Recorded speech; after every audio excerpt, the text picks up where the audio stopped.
આ સમાચારના પ્રાયોજક છે જય કેમિકલ, હોટેલ માથેરાન અને હાથી મસાલા.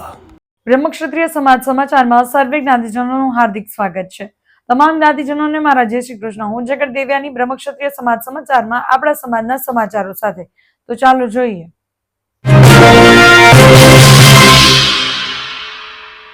શરૂઆત કરીએ સમાચારની. અમદાવાદ ખાતે સમગ્ર બ્રહ્મક્ષત્રિય જ્ઞાતિના એકત્રીકરણ અંગે સંવાદ, સંકલન અને સહયોગની સહિયારી પહેલની વિશેષ વિગત આવો જોઈએ. આપણે બધા ભેગા મળીને આ આયોજનને પૂરો પાડીએ એવી મારી વિચારણા છે. આની અંદર કોઈ પણ જાતની આર્થિક, શારીરિક અને માનસિક જે કંઈ જરૂરિયાત હશે એ અમે પૂરી પાડીશું. તન, મન, ધન ત્રણ વસ્તુથી અમે તમારી સાથે છે. તમે આ કામને આગળ વધારો. કોક તો લીડર તો જોશે ને.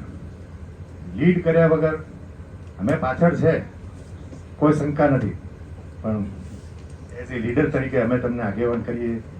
તમે આગળ વધો, અમે તમારી સાથે છે અને આ કાર્યક્રમ સફળ થાય એવી માં હિંગલાજને પ્રાર્થના કરું છું. અને લગભગ નથી, હું 100% કહું છું કે આપણને 100% આમાં સફળતા મળશે. પણ એક છે કે ભાઈ ક્યાં આપણે કોઈ અંદર એકબીજાને જોડે આ કામ આગળ વધે તો આમનું નામ થઈ જશે ને એવું બધી પોલિટિક કે રાજનીતિ કોઈને પાડવા માટે અથવા કોઈની ટાંગ ખેંચવા માટે મહેરબાની કરીને કરતા નહીં, એટલું ખાસ નિવેદન છે. બાકી કામ તો સરસ કામ છે. સરસ કામમાં કોણ આગળ ના આવે? બધા અમે સાથે જ છે. તમે આગળ વધો, અમે તમારી સાથે છે. જય હિન્દ. અમારી સંમતિ છે અને એક સૂચન છે. એ સાથે આ યજ્ઞ કરવો હોય તો પરસોત્તમ મહિનામાં થાય તો એનું પુણ્ય અનેક ગણો વધતું હોય છે એવું શાસ્ત્રોમાં વર્ણવેલું છે. તો એનો એક કોઈની પાસેથી આપણે માહિતી લઈ અને જોઈ લેવું જોઈએ. ખૂબ જ સારી બાબત છે. આની ફળશ્રુતિ પણ ઘણી સારી છે. એક બે વાત હું એવી કરું કે બ્રહ્મક્ષત્રિય ઇતિહાસ ગાથા આપનામાંથી કોઈની પાસે છે ખરા? નારાયણભાઈ સુનિશ્ચરાએ લખી હતી અને સંપાદન મેં કરેલું. હા, એટલે ના, એટલે એ રિપ્રિન્ટ કરવાની સંપાદન જ મેં કરેલું. હા, એટલે એમાં ઘણા બધા રેફરન્સ છે. હિસ્ટ્રીની અંદર 1931માં આપણા વડવાઓએ ભારત સરકારની સામે ચાલીને આપણી જ્ઞાતિને છૂત અછૂત કે નીચલી કક્ષામાં ન મૂકવા માટે એક ચળવળ ચલાવેલી. અને આજથી 100 વર્ષ પહેલા એ ચળવળમાં ઘણા બધા લોકોએ ભાગ લીધો હતો. અને ત્યારે શેડ્યુલ કાસ્ટ કે એમાં જ્યારે આપણી જ્ઞાતિને મૂકવામાં આવી હતી ત્યારે આપણે ના પાડી હતી અને સહિયારા પ્રયાસથી આવી રીતે જ ના પાડવામાં આવી હતી. એટલે પહેલેથી આપણી જ્ઞાતિ ખૂબ જ સદ્ધર અને સારા વિચારોથી છે. એવું કહી શકાય કે 1950માં માનો કે ભાવનગરમાં બોર્ડિંગની સ્થાપના થઈ. એવી ઘણી બધી બોર્ડિંગો મને યાદ નથી કે છેલ્લા 20 વર્ષમાં કે 25 વર્ષમાં કોઈ બોર્ડિંગની સ્થાપના આપણા સમાજમાં થઈ હોય. તો આપણા વડીલો ખૂબ જ ઉદ્ધત વિચારોવાળા હતા કે જેણે શિક્ષણ લેવલે તે 1950 એટલે આજથી 70 વર્ષ પહેલા એવું સ્વપ્ન જોયું હતું કે આવનારા સમયમાં આપણા બાળકો ભણીને સારી રીતે સુદૃઢ થઈ શકે. પછીનો જે ફેઝ આવ્યો એ ફેઝમાં એવું બને કે એ વડીલોને આવા બધા કાર્યો કરતા કોઈ રંજ થયો હોય, કોઈ ક્ષતિ પહોંચી હોય એમના સન્માનને, કે પછીનો ફેજ જ એવો આવ્યો કે છેલ્લા 50 વર્ષમાં મને યાદ નથી કે બીજી કોઈ બોર્ડિંગ બની હોય. સંસ્થાઓ જે છે એટલે હવે એના માટે હું તમને કહું, આપણા જ્ઞાતિના એક આગેવાન, એમના પૌત્ર, આજે પણ અમે ફોન કરીએ કે કાંઈ કહીએ તો તમે તો નામથી પરિચિત છો, તો આજે પણ એ ભાઈ એવું કહે છે કે મને જ્ઞાતિના કોઈ પણ કામમાં રસ નથી. કારણ હશે, 100% હશે. અને એ કારણોના કારણે છેલ્લા 50 વર્ષથી, મારી ઉંમર 47 છે, મને છેલ્લા 30 વર્ષનું યાદ છે ત્યાં સુધી તો મને ખબર છે કે જ્ઞાતિમાં કોઈ એવા સામૂહિક મોટા કાર્ય નથી ત્યાં. આ કાર્ય શરૂ થાય છે.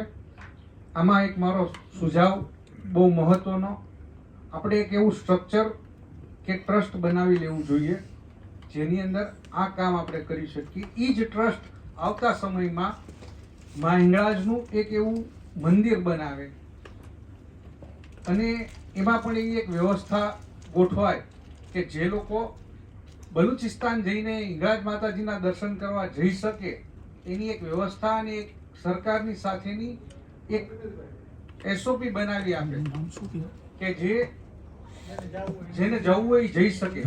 આજે અહીંયા બેઠેલા કદાચ 10% લોકોને ખબર હશે કે હિંગળાજ મંદિરે દર્શન કરવા જવું હોય તો કઈ રીતે જવાય. 80% 90% ને નહીં ખબર હોય. આઈ થિંક તો એવી વ્યવસ્થા પણ નથી. અને મંદિર બનાવવાની જો વ્યવસ્થા વિચારવામાં આવે તો ખૂબ સારી બાબત છે. અને નર્મદાના તીરે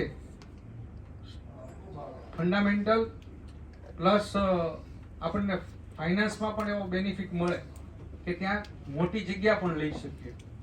એવી જગ્યા 100% શોધવી જોઈએ કે જે નીચા ભાવમાં સારી રીતે અને સારા આજુબાજુના વાતાવરણમાં સમાવેશ થઈ શકે. પણ આ મુદ્દામાં સ્ટ્રક્ચર ખૂબ મહત્વનું છે. એવું ટ્રસ્ટ બનાવવું જોઈએ કે જે કોઈની જોહુકમી ભવિષ્યમાં પણ ઊભી ન કરી શકે અને કોઈની જોહુકમીથી એ ટ્રસ્ટ ચાલી પણ ન શકે. સ્ટ્રક્ચર બનાવવા માટે સારા એક્સપર્ટ અને સારા વ્યક્તિઓ સાથે સલાહ સૂચનો કરવું જોઈએ એવું મારો અભિપ્રાય છે. હરીશભાઈને અભિનંદન આપશું. વાતનો દોર બહુ સરસ રીતે ચાલ્યો. મારી પહેલાના વક્તાઓએ દરેક વાત કરી એમાં હું મારી સહમતિ આપું છું. અને એક મુદ્દો જે કહેવામાં આવ્યો એ બહુ સાચી છે કે આમાં કોઈ ટાંટિયા ખેતકાણ કે રાજકારણ ન આવે ને ખાલી બ્રહ્મક્ષત્રિય સમાજ આવે એવું કરીએ એવી ઈચ્છા સાથે વિરમું છું. જય હિન્દ. અભિનંદન આપશું. વાતનો દોર બહુ સરસ રીતે ચાલ્યો. મારી પહેલાના વક્તાઓએ દરેક વાત કરી એમાં હું મારી સહમતિ આપું છું. અને એક મુદ્દો જે કહેવામાં આવ્યો એ બહુ સાચી છે કે આમાં કોઈ ટાંટિયા ખેતકાણ કે રાજકારણ ન આવે ને ખાલી બ્રહ્મક્ષત્રિય સમાજ આવે એવું કરીએ એવી ઈચ્છા સાથે વિરમું છું. જય હિન્દ. કૌટુંબિક સમસ્યા અને એના ઉપરથી આપણે કંઈક પ્રયત્ન સામૂહિક રીતે કરીશું. જે હરીશભાઈએ કદમ લીધું છે એમાં આપણે બધા સાથે ચાલીશું. માત્ર વાતથી નહીં થાય, એના માટે આપણે સમજણ, સંપ અને સમઠન પણ જોશે, ધન પણ જોશે. તો આપણે બધા જે અહીંયા ઉપસ્થિત છીએ એટલીસ્ટ આપણે આપણા જગ્યાએ જ્યાં આપણે ગામને રિપ્રેઝેન્ટ કરીએ છીએ ત્યાં પણ આ વાતને સારી રીતે રજૂ કરીએ. જાજામાં જાજા લોકો સાથે આપણા મેસેજ જાય અને સ્ટ્રોંગ રીતે આપણે આ કરી શકીએ. અને માં હિંગળાજને પ્રાર્થના કરું છું કે આપણું આ જે બીડું છે એ આપણે સફળતાપૂર્વક પાર કરીએ. 5 લાખ રૂપિયા મારા તરફથી હાલથી હું ડોનેટ કરીશ. જય હિંગલાજ. હવે સમય થયો છે એક નાનકડા વિરામનો. મળીએ વિરામ બાદ. આ સમાચારના પ્રાયોજક છે જય કેમિકલ, હોટેલ માથેરાન અને હાથી મસાલા.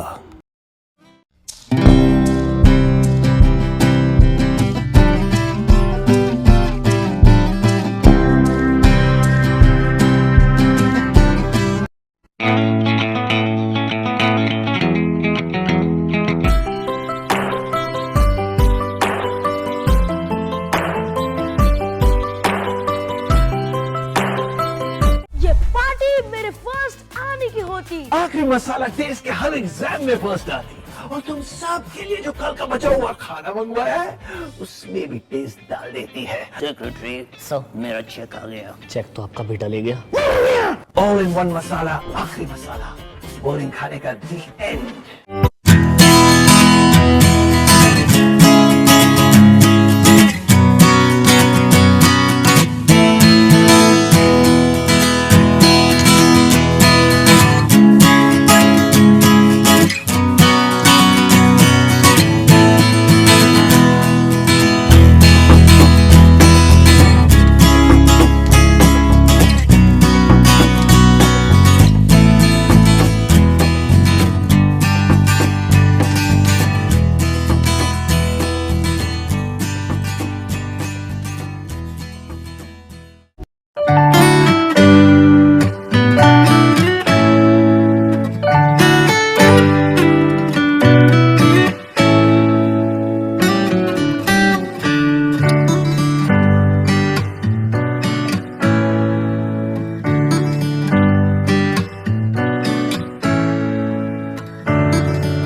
રાઇટ ટુ એજ્યુકેશન RT શિક્ષણનો અધિકાર.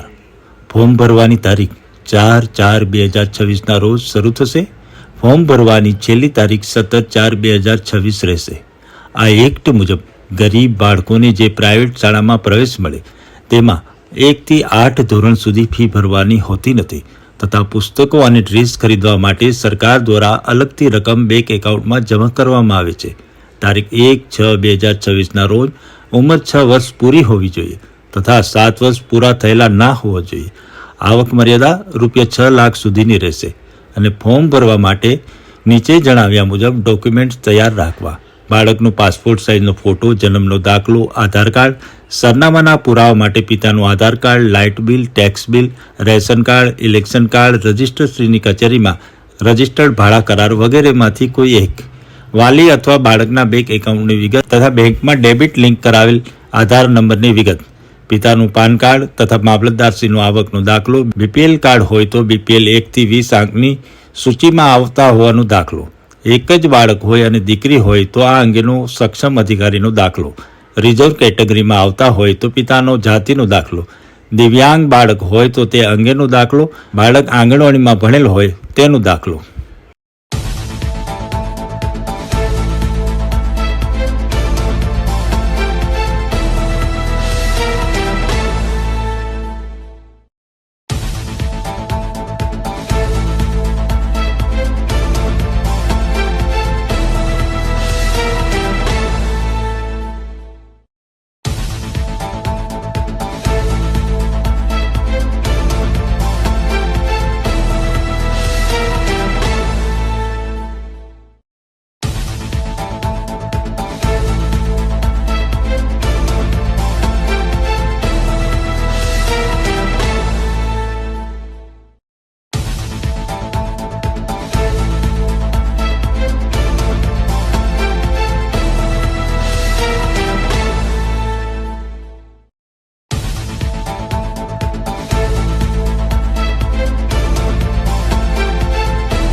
બ્રહ્મક્ષત્રિય સંપર્ક સમાજ મુંબઈ દ્વારા 50મા સ્વયંવર વિશેની વિશેષ વિગત આવો જાણીએ.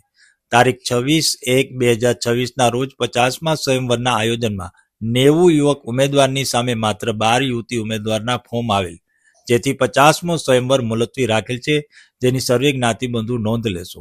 આજ 50મો સ્વયંવર તારીખ 1 મે 2026 શુક્રવારના સાંજે 6 થી 10 કલાકે યોજાશે, જેની નોંધ લેવા ઉમેદવાર તેમજ તેમના વાલીઓને વિનંતી. નવા ફોર્મ તારીખ 15/4/2000 સુધી સ્વીકારવામાં આવશે. આ તકે બ્રહ્મક્ષત્રિય સંપર્ક સમાજ મુંબઈ સર્વે જ્ઞાતિજનોને તકલીફ બદલ ક્ષમા યાચે છે. સંયોજકો પ્રણવ છાડબાર, ભરત ગરાજ, હિતેશ કાકુ. વિરામ બાદ સર્વે જ્ઞાતિજનોનું હાર્દિક સ્વાગત છે. બ્રહ્મક્ષત્રિય જ્ઞાતિ પંચ જેતપુર દ્વારા બિઝનેસ મીટિંગનું આયોજન. બ્રહ્મક્ષત્રિય જ્ઞાતિ પંચ જેતપુર દ્વારા તારીખ 21/2/2026 શનિવારે સાંજે 6 કલાકે આપણી જ્ઞાતિની વાડીમાં પ્રથમ વખત બિઝનેસ મીટિંગનું આયોજન કરવામાં આવ્યું હતું. આપણા સમાજનો મોટો વર્ગ, ખાસ કરીને જેતપુરમાં વસતા જ્ઞાતિજનો મુખ્યત્વે રંગાઈ, છપાઈ એટલે કે ડાઇંગ અને પ્રિન્ટિંગ વ્યવસાય સાથે જોડાયેલા છે. જેતપુર શહેર વિશ્વમાં ટેક્સટાઇલ હબ તરીકે જાણીતું છે. હાલ ટેક્સટાઇલ ઉદ્યોગ જેતપુરથી લઈ દેશના વિભિન્ન રાજ્યની સાથે વિદેશ એક્સપોર્ટમાં પણ જાણીતું બન્યું છે. સમય મુજબ થતા ઔદ્યોગિક ફેરફારો, નવી ટેકનોલોજી અને નવા પ્રયોગોની આપલે માટે મીટિંગનું આયોજન કરવામાં આવ્યું હતું. કાર્યક્રમનું મંચ સંચાલન કારોબારી સભ્ય શ્રી હિરેનભાઈ જોગીએ સંભાળતા મીટિંગના પ્રારંભમાં મંચના ટ્રસ્ટીઓ તેમજ આ મીટિંગના મુખ્ય વક્તા હરિવર્ધનભાઈ જાજલને મંચ પર આવકાર્યા હતા અને તમામ કારોબારી સભ્ય શ્રી ભાવેશભાઈ બોસમિયા, કાર્તિકભાઈ ભૂત, વિજયભાઈ જગલ તથા અશોકભાઈ છાડબાર દ્વારા પુષ્પગુચ્છથી સ્વાગત કરવામાં આવ્યું હતું. ત્યારબાદ ઉપરોક્ત જ્ઞાતિજનો તેમજ મહેમાનોનું શાબ્દિક સ્વાગત અનુભવી વક્તા એવા કારોબારી સભ્ય શ્રી વિજયભાઈ જગલ દ્વારા આગવી શૈલીમાં કરવામાં આવ્યું હતું. ત્યારબાદ મંચસ્થ મહાનુભાવોના હસ્તે દીપ પ્રાગટ્ય કરી કાર્યક્રમનો શુભારંભ કરવામાં આવ્યો હતો. કાર્યક્રમને આગળ વધારતા પંચના ટ્રસ્ટી કૃષ્ણકાંતભાઈ બોસમિયા દ્વારા મુખ્ય વક્તા એવા હરિવર્ધનભાઈ જાજલનો પરિચય આપતા જણાવ્યું હતું કે હરિવર્ધનભાઈ અમેરિકામાં વસવાટ કરે છે. ભારતની સાથોસાથ ચીન, વિયેતનામ અને બાંગ્લાદેશના ટેક્સટાઇલ જગતનો બહોળો અનુભવ ધરાવે છે. તેમનું ટેકનિકલ જ્ઞાન, વ્યવહારુ અનુભવ આપણને ઉપયોગી થઈ શકે છે. હરિવર્ધનભાઈએ પોતાનું વક્તવ્ય શરૂ કરતા પ્રથમ પંચને આ મીટિંગનું આયોજન બદલ અભિનંદન પાઠવ્યા હતા અને જણાવ્યું હતું કે તેમનું મિશન ઓછામાં ઓછું પ્રદૂષણ, મહત્તમ ઉર્જા, પાણીની બચત માટે અતિ આધુનિક ટેકનોલોજીનો ઉપયોગ કરીને કાપડ ઉદ્યોગમાં ક્રાંતિ લાવી અને વિશ્વમાં પ્રથમ ગ્રીન ટેક્સટાઇલ પાર્કની સ્થાપના કરવી. આ માટે આપણા સમાજના નાનાથી મોટા કારખાના માલિકને સંપર્ક કરવા જણાવ્યું. ત્યારબાદ પોતાના દેશ વિદેશના ટેક્સટાઇલ લાઇનનો અનુભવ જ્ઞાતિજનો સમક્ષ રજૂ કર્યા હતા. ઉપરાંત કોઈપણ જ્ઞાતિજનને ટેકનિકલ કે વિદેશ વેપાર સંબંધિત માહિતી જરૂર હોય ત્યારે ફોનથી કોન્ટેક્ટ કરે તો ચોક્કસ મદદરૂપ થશે તેવી ખાતરી આપી હતી. અમેરિકામાં પણ એક્સપોર્ટ માટે બનતી સહાયની ખાતરી આપી હતી અને જ્ઞાતિજનનું એક વોટ્સએપ ગ્રુપ બને તો ટેક્સટાઇલ સંબંધિત લેટેસ્ટ માહિતી અને વિડીયો નિયમિત રીતે જ્ઞાતિજનો સુધી પહોંચાડી અને માહિતીનો સ્ત્રોત સતત ચાલુ રાખી શકાય તેવું જણાવ્યું હતું. કાર્યક્રમનું બીજું સેશન પ્રશ્નોત્તરીનું હતું, જેમાં જ્ઞાતિજનો દ્વારા ટેક્સટાઇલ સંબંધિત પ્રશ્નોના જવાબ હરિવર્ધનભાઈ જાજલ દ્વારા આપવામાં આવ્યા હતા. વ્યક્તિગત રીતે મળીને પણ જ્ઞાતિજનો દ્વારા હરિવર્ધનભાઈ પાસેથી માહિતી મેળવી હતી. કારોબારી પ્રમુખ અરવિંદભાઈ નિર્મળ દ્વારા ટેક્સટાઇલ નિષ્ણાંત હરિવર્ધનભાઈ જાજલની ઉત્તમ જ્ઞાતિ ભાવનાને બિરદાવવામાં આવી હતી. આ તકે જ્ઞાતિ પંચના પ્રમુખ શ્રી પળવંતભાઈ પડિયા, ટ્રસ્ટી કૃષ્ણકાંતભાઈ બોસમિયા, ટ્રસ્ટી રાજેશભાઈ પડિયા તથા ટ્રસ્ટી રમેશભાઈ જોગી દ્વારા હરિવર્ધનભાઈનું શાલ ઓઢાડીને ઉષ્માભેર સન્માન કરવામાં આવ્યું હતું. મીટિંગના અંતમાં ઉપસ્થિત સર્વેનો આભાર કારોબારી સભ્ય શ્રી ભાવેશભાઈ બોસમિયા દ્વારા કરવામાં આવ્યો હતો. કાર્યક્રમમાં 250 થી 300 જ્ઞાતિજનો ઉપસ્થિત રહ્યા હતા. અંતમાં પંચ દ્વારા મહેમાનો માટે અલ્પાહારની વ્યવસ્થા રાખવામાં આવી હતી. આ સાથે જ કાર્યક્રમ સફળતાપૂર્વક પૂર્ણ થયો હતો. અહેવાલ CA હિરેન વિનોદભાઈ આસરા.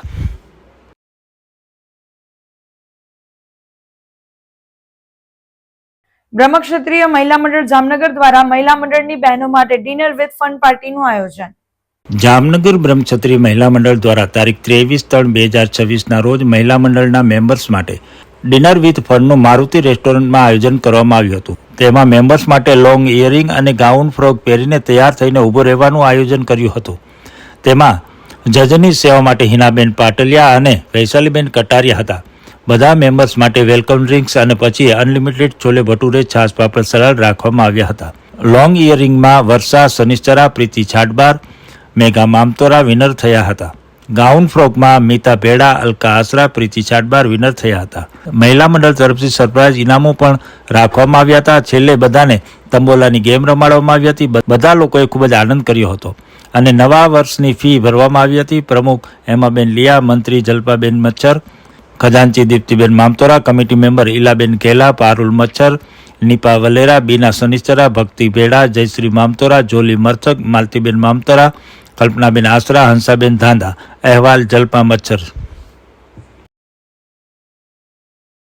હવે જોઈએ આપણા સમાજના દુઃખદ સમાચાર.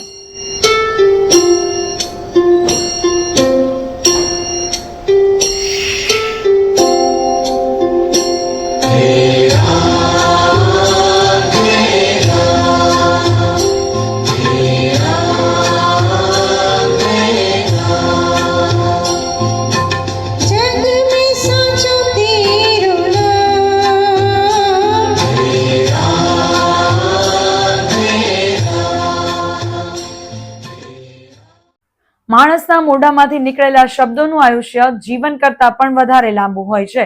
આવા સદવિચાર સાથે બધા સ્વસ્થ રહો, સુરક્ષિત રહો. તેમાં તમારા શહેરના સમાચારો તથા તમારા બિઝનેસની જાહેરાત આ ન્યૂઝ ચેનલ પર મૂકવા માટે સ્ક્રીન પર બતાવેલ નંબર પર સંપર્ક કરી શકો છો. તેમજ આ ચેનલને લાઇક કરો, શેર કરો અને સબસ્ક્રાઇબ કરવાનું ભૂલશો નહીં, જેથી નવા સમાચારો તમારા સુધી ઝડપથી પહોંચી શકે.